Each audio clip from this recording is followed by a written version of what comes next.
everybody, welcome back to Ski Play Live TV. I am Jill, and you might be wondering why I have videos about a septic system and Septic Genie when my channel is primarily supposed to be about outdoor sports and recreation, and that includes product reviews and interviews, hiking trails, and all things outdoors. Well, living in the mountains of Park City, having a septic system seems to be part of my life and about living in the outdoors. A lot of older homes exist in the mountains, and so we have about 200 home sites in my neighborhood, and they're all on septic tanks.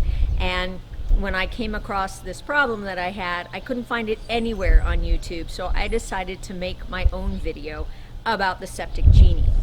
Well, it's not maintenance free, and I wish it was. You can't just one and done it. I have had to do a few things to kind of help it along, and it turns out that I have a problem with my air filter and the pump that pumps warm air into the Septic Genie to actually stir up that bacteria and make it work.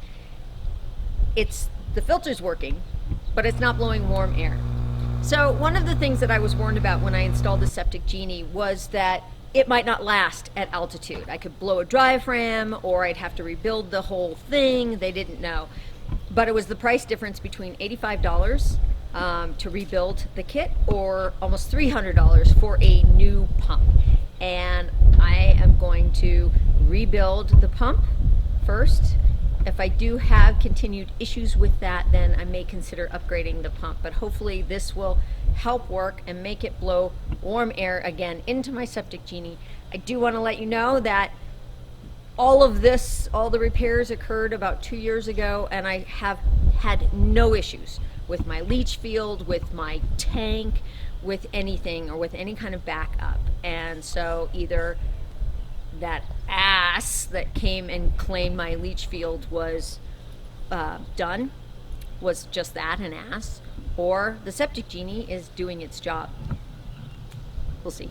So it looks like I need to unscrew right here and just unplug in order to get the pump out and start tinkering. We got him out really easily. Just had to loosen up these collars, and now we're going to undo the screws right here.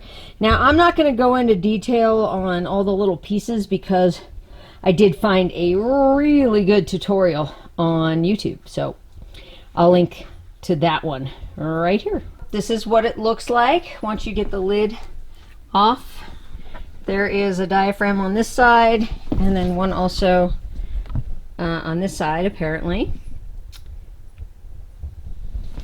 And in case you're wondering, here is the information. Well, the instructions do recommend that you replace the filter every year, clean it every 6 months. I have had the Septic Genie since 2018, and I have not done either. So now we've got the Septic Genie filter back in its place. Super easy to screw back in. The filter itself is clean, put back onto the top, and it's humming away.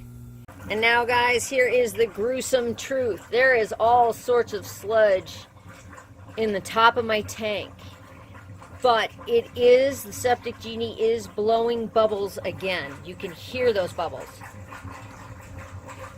However, I have now been notified by the Septic Genie company that because the Septic Genie tank is not sitting straight vertical bottom of the tank to the top, can you see how the pipe kind of goes under and it's tucking under?